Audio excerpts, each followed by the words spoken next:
For Sunday, December 16th, you've found the Georgia Gang. And topping our agenda today, Brian Kemp wants progress over politics. Where is the U.S. Attorney on the City Hall investigation? In Atlanta, a police shortage in 2 spots. Some of the stories up for grabs on the Georgia Gang. From the Fox 5 studios, the Georgia Gang starts now. And we're glad you could be with us on this Sunday. And I'm going to begin by not dwelling on it, not making a big deal of it, but I'm sick of the violence against our law enforcement in the state of Georgia. Thursday night, a DeKalb officer, a year and a half on the force, shot and killed. That was the 3rd officer shot in the state of Georgia in a week. And I think back to that terrible killing of the officer in Gwinnett County. There's not much to say about it. We all abhor it. But I just want to get a little anger out there about this and wonder when we're going to get serious about clamping down on violent crime. Enough said. That's all I want to say. Now, on a more pleasant note, the governor-elect Brian Kemp spoke to the biennial gathering of the legislators in Athens last week, and guess what? He promised policy over politics. Let's put the politics behind us, Lori. This is Brian Kemp's way of transitioning into governing. It's not an easy transition. You know, politics, it's nasty. The races are nasty. But his message was, let's put that all behind us and, let's move on. Now, there was a boycott by State Representative Renita Shannon. And I think she was trying to get some others to come on board. That didn't happen, which I was glad to see, because folks like Calvin Smyre and Alan Williams said, if you're not at the table, you won't have a seat at the table. And he stressed rural development and healthcare, telemedicine, that sort of thing. And that's his base. That's who elected him. And he's got to go there. Yeah, I mean, he's got to focus on healthcare, particularly with rural hospitals closing. But if we even look here in our region with Grady, who would like some financial assistance from the state to continue to be the top hospital in the country when it comes to emergencies and trauma incidents. And so I think that you saw sort of a pivot back to the rural counties in his message, but also I think that he had a very sort of inclusionary message, and he wanted to basically say, hey, I want to govern, I want to work with everyone. So this was a really good start, but I still believe that once the session gets started, then we're going to really look and see what kind of agendas he prioritizes when he's governor. Well, Phil, I wonder if David Ralston, the House Speaker, didn't send a signal. In an interview with Jim Galloway, he spoke in a very moderate fashion and was not real enthusiastic about red meat issues for conservatives. Well, it's hard to say. The Speaker now is the senior person with a new governor and, of course, a new lieutenant governor. I do agree that it's time to govern. It was time for him to roll out agenda and remind people what he said during the campaign. And so I echo what my colleagues are saying here. That was a necessary thing. I wish there was more publicity on getting into the in-depth on some of these things, especially health care. I think the Republicans, as we talked about, had bad messaging on health care, and I think Kemp and the lieutenant governor, who really is an expert in this area, Jeff Duncan, is going to pivot. I think that religious liberty is always divisive. I think that was a Brian Kemp promise. It's going to come up. You can always take a shot at it. Limited promise, only the federal law. That's right, the federal law. I think that if you made a promise, you try to take a shot. If you win, you win. If you lose, you lose. But then you move on to other agenda items. But I thought it was interesting that Brian Kemp left some of those issues out of his speech. He left out also, loosening gun restrictions. And I think if you heard or if you read the comments from Speaker Ralston, he has no interest in going back to RFRA. I mean, big shout out to Speaker Ralston, because, I mean, as you pointed out, Dick, I mean, he is the person that I think is going to continue to help stability, amongst the two chambers. I mean, he is the most senior person there. I mean, he's a Speaker of the House, and I think that if we know Speaker Ralston, I mean, he does not shy away from really sort of pre-session messages. I mean, this is like the 3rd session where he sort of put out there very early on what he thinks that his chamber, which he controls, is going to be their posture on any issue that's going to come up. And let's give him credit for something else. We sometimes scoff at these committees that are formed, but in fact, David Ralston can point to several committees on these issues we've just discussed that have done a lot of groundwork and they're ready to go. Now that transitions to 2 other commissions that are out there, which is in Macon this week, the Commission on Voter Security and Changing Our Voting System, had a meeting at which there was no agreement. I understand that.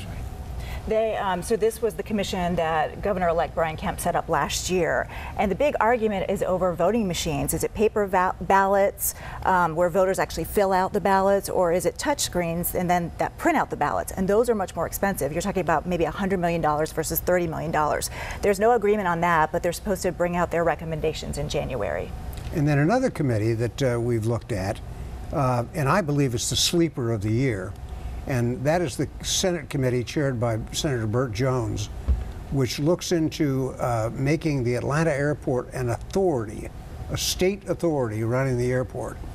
Gosh, most places do that, don't they, Theron? Yeah, and I think that the new general manager of Atlanta Hartsfield-Jackson International Airport, Mr. Selden, went and testified amongst this committee, and basically what he said was that, you know, I've come from an authority-ran airport, and he pointed out some of the challenges. He pointed out some of the problems of an authority running the airport, and he also highlighted that they're making sweeping changes at the airport. I know one of the things that you brought up was that the Uber stop is too far away, so he's come up and basically shut down the one in the south and going to basically make the one on the north terminal a little closer. And so I think that General Manager Selden did a really good job of not only highlighting the successes and the good things about the airport, but he also talked about some of the challenges that authority will present to Atlanta. Theron, he's got to get over that impression that most of the state has that the Atlanta airport is corrupt, and we're going to get into that in a few minutes. Well, impression, it is a corrupt procurement process.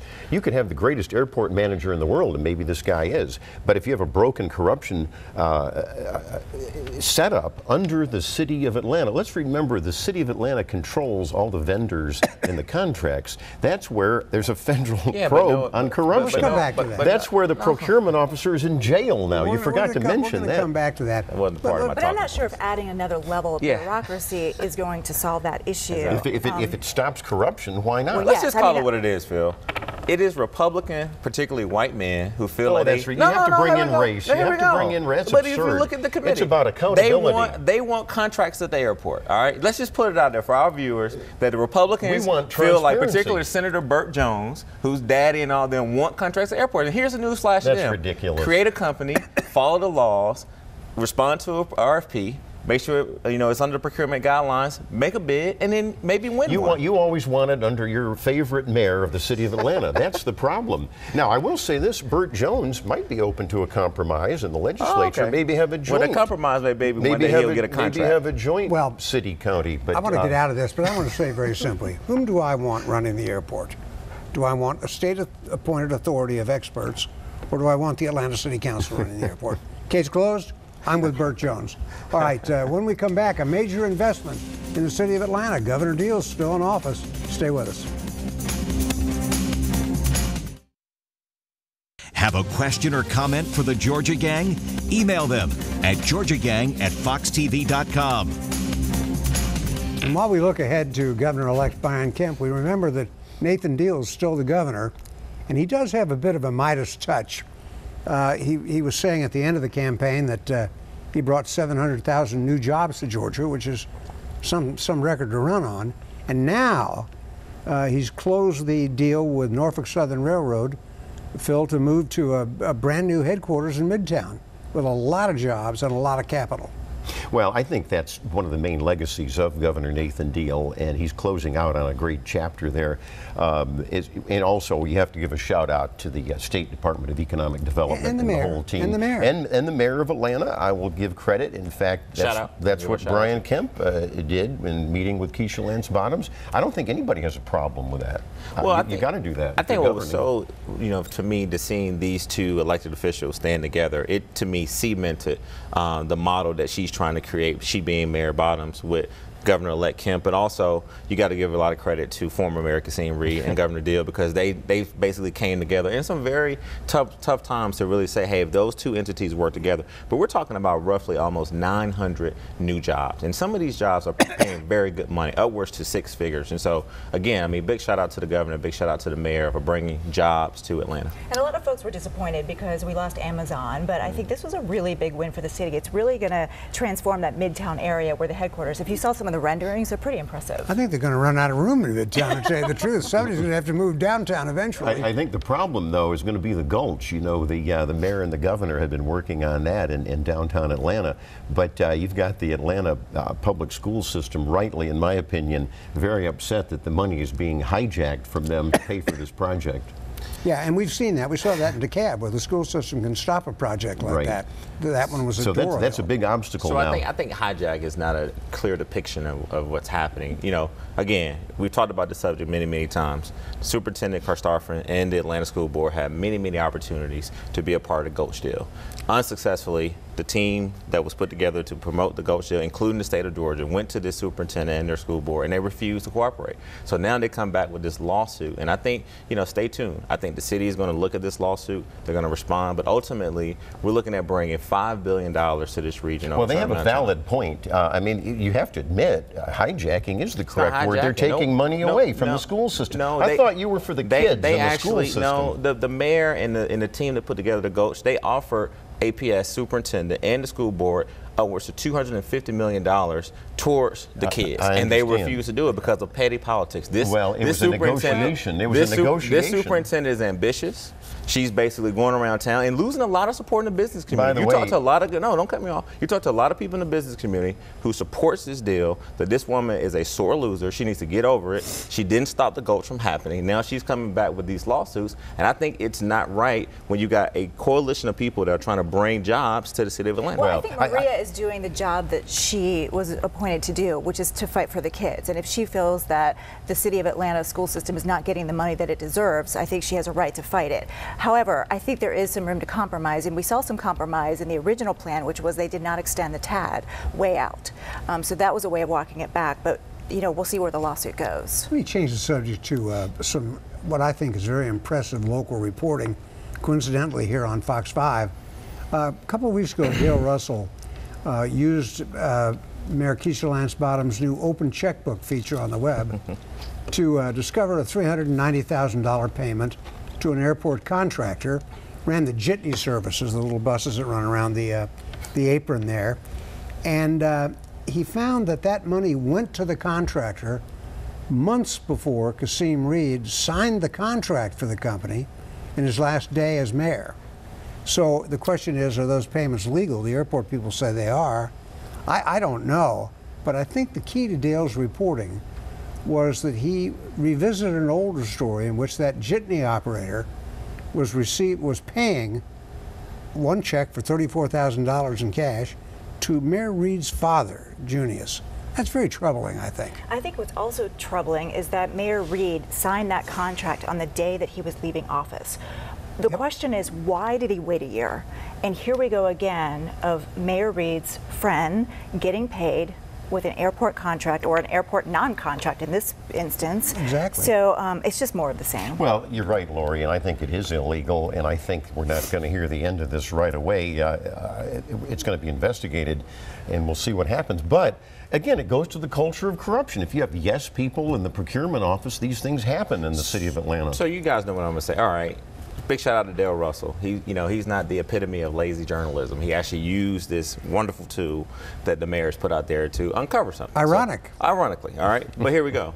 I think, again, you know what I'm going to say. You can't basically crucify this guy and say that he got a contract and then the mayor signed on a day out. Lori, Phil, you know this. Governor Deal will be signing contracts on his last day. But wait a minute, Okay, but wait a minute. The deal was he said, well, I did so much work leading up to the contract. It's like writing a proposal and getting paid for writing that proposal before you have a contract signed. And most business people know you can't get paid until you have a contract. And we all run our businesses, right? But here's the bottom line is that we're not procurement experts. We're not the city attorney. We're not running the airport. Let them decide whether or not Dale's story was accurate. I just think for us to come on this show and to basically try to basically... But it wasn't just us, it's government watchdogs too. I know, but to publicly... It's also lawyers that we know. Yeah, so let them do their job, but don't publicly crucify these people. A man who has run a legitimate business... Wait a minute there. No, you got a $34,000 check to the mayor's dad? Listen, And I don't. You're not going to raise an eyebrow? If it's come back that it was corrupt and it was wrongdoing, I've come on the show many times to say if it's proven, yeah, those folks should be dealt with.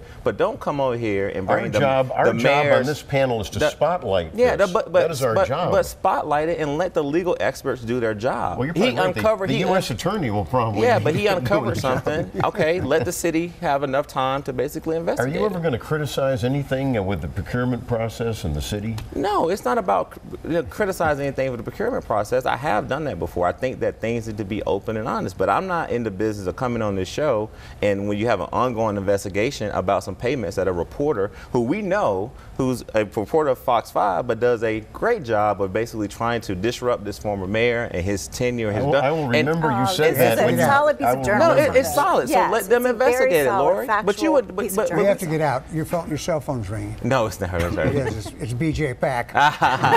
Well, BJ can call me because hey, I don't have nothing to hide. I want to say that on TV. Nothing to hide. Boy, we're not moving here. When we come back, we'll look at one of Phil's favorite issues, the somewhat shortage of police officers at some key Atlanta institutions. Stay with us. Join the discussion on the Georgia Gang Facebook page and watch past episodes on the Georgia Gang YouTube channel. We have got so much to get in. We're all going to have to talk quickly, but I want to stay with the city of Atlanta for just a minute. Fox 5's Morse Diggs did two stories this week that really are brand new to me. And a lot of it devolves from Police Chief Erica Shields' testimony before City Council. In the first story, he notes that the policemen aren't wearing their body cams. And Chief Shields says, you will or you're fired. Pretty strong stuff. But the other story was about the lack of police manpower at the airport. Now, if we've got a jewel, it's the airport. And according to Morse, in his reporting, there's only one squad car patrolling the aprons on both sides, where passengers disembark, check their baggage, all that sort of thing. And in the concourses, there are no officers. Now, that's sort of hard for me to believe, but they could be just TSA, I'm saying, I don't know. But that is a serious shortage, so much so, Theron, that Chief Shields wants to hire contract officers to fill those spots. She's making a big push, and what she should, to not only try to get more officers at the airport. I want to correct something. There are officers at the airport. It's just not enough of them with the size and the magnitude and the traffic that goes through there. But also she wants to try to get a budget increase to make this attractive for officers to want to go work at the airport. And so, you know, again, Mo Diggs did a good job of not being a lazy journalist, and actually I thought it was a fair story. But it now highlights how important public safety is, not just in our city, but also at the world's busiest airport. Well, I actually agree with Theron on that. There we go. All right, there we go. Finally got it. You're back. And we're going to get some more money, and we're going to get more police. We're way under in the city of Atlanta the 2,000 officers that we ought to have. And of course, under Kasim Reed's rule, we never had a pay increase for the police. We're finally getting that. That's not true. Now we're finally getting it. You got to. But you've got to compete, as we all know, with other metro counties. Well, and I also think it underscores also that it's not just the airport. I mean, if you talk to the folks in Buckhead who are experiencing so much crime, if you talk to folks all over the city of Atlanta, we see that there is a police shortage. Yeah, and now comes trouble for the city of Atlanta on another front, and I've been watching this one for years, and that is the overcharge of the residents of Sandy Springs for city water. It's been going on for years. It's one of the factors that led to the creation of Sandy Springs. And Rusty Paul, the mayor there, Phil, is so frustrated, he's filed open records request to get the city to comply. Well, and he hasn't gotten some of the records that he wants. And also, there is a lawsuit now. They've tried to negotiate with the city of Atlanta, and it didn't work. And so Keisha Lance Bottoms, in my opinion, the mayor, is just too stubborn, and it's got to go to court. So I said this last week, and he knows what I'm going to say. Phil knows this. And I'm going to read the statement from the mayor's spokesperson. Basically, they said that they are asking for documents that basically are very unreasonable, that the documents and information that they cannot share. And so look, I want to be clear. Mayor Rusty Paul is a good mayor. He's a good man. He's done a lot for Sandy Springs. But to try to basically public open records your way into negotiating with the city of Atlanta is probably not the best strategy. These are public records. But but the thing is, let me back you up there. Should the people of Sandy Springs contracting for city water pay a huge premium over what Atlanta residents pay?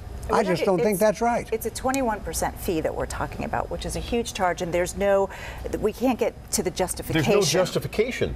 I'm not trying to justify it. I'm just saying well, that the city needs to justify I'm just saying it. is you're filing open records request, and again, I said it last week. You can't criticize this You're on the administration. narrow issue. No. It's the justification bigger issue that issue you just pointed out, Lauren. Okay, they don't have the records to prove why they're charging. Get in the room, mayor to mayor, city attorney to city attorney, watershed person, on the city side, and really figure out. But it just takes time. But when you file lawsuits, now the game changes because now you're in litigation, and to me it diminishes the opportunity to really get at a table and have a compromise, conversation to try to figure this out. Let me switch gears here because we're running out of time in this segment.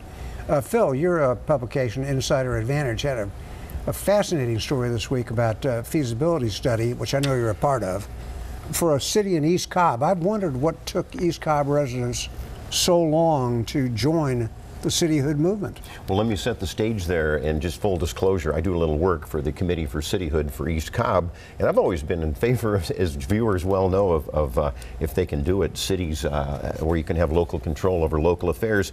I think what's happened in Cobb County, if you follow that politics, is the chairman, Mike Boyce, got through a tax increase, which was not heralded very well, especially in East Cobb.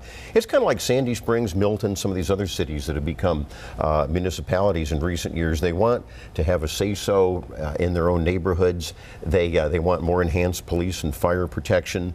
They want protection, and so I think East Cobb is saying, actually this committee got a feasibility study, and just very quickly, state law says you have to have this feasibility study. It came back very favorable.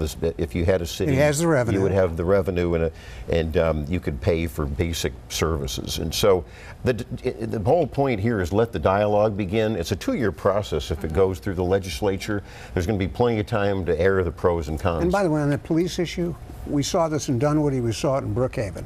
It's not that the counties don't patrol those areas. It's that the counties put most of their resources into high crime areas, leaving other areas very exposed. Yeah, and that's an issue in East Cobb. And that's typical of what's happening. And also there. there's also mumblings, I have nothing to do with this, there's rumblings of South Cobb wanting to do cityhood, so there could be 2 cityhood proposals. Good, well I'm glad you broke that story this week. All right, when we come back, winners and losers.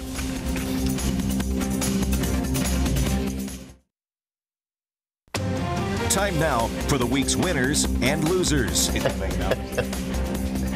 And it is that time, and we'll begin that process with you, Theron. Yeah, the first winner is the city of Brookhaven. They had an amazing groundbreaking this week in Peachtree Creek Greenway. It's going to be an amazing greenway that's going to connect the Beltline. So you had a lot of bipartisan support out there from a lot of state senators and state representatives.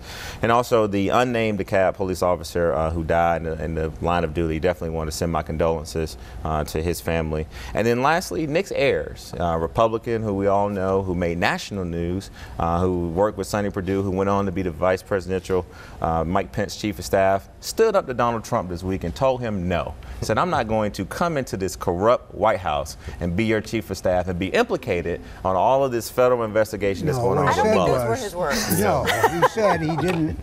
He said he only wanted a short-term appointment. Well, he put together a pretty extensive memo that outlined some things about being able to hire and fire some people and being able to do anything. News. No, I read it. So Nick Ayers, way to stand up to the president. Come on back home Well, I'm to going to Georgia. make him a winner too, for a different reason. He'll be coming back to Georgia, and I think maybe his wife had something to say about you only could stay short term, and the president wanted him through 2020. I also want to make a winner. The late Harold Shepard. We lost him this past week. It would take 5 minutes to go through all of his accomplishments. A great businessman in Atlanta, and of course he co-founded the world-famous Shepard Center. And also, I think I'm worried about the Judicial Qualifications Commission. You know, the legislature tried to reform that and take politics out of it. Not to get into any detail, but the politics are still there. The director has been accused of this and that. They're supposed to be policing judges, and now we have to police them. All right, Lori? I'll be quick. City of You Atlanta. don't have to be quick. We're beating up on the City of Atlanta, but sorry, Mayor Bottoms, this is not under her tenure. The City of Atlanta is losing $1 million in a federal grant for affordable housing because they didn't spend the money in time.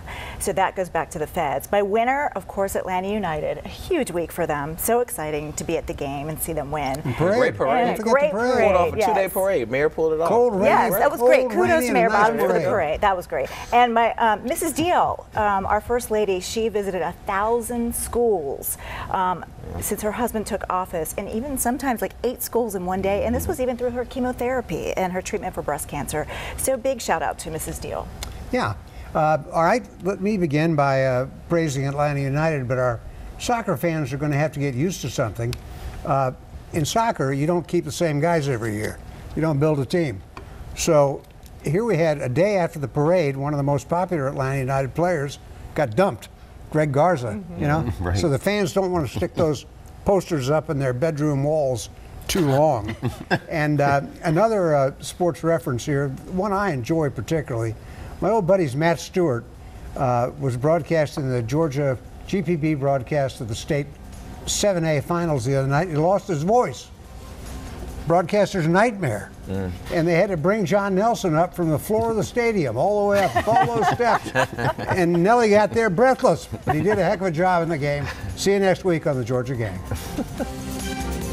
The opinions expressed in this broadcast are those of the panelists appearing in this program.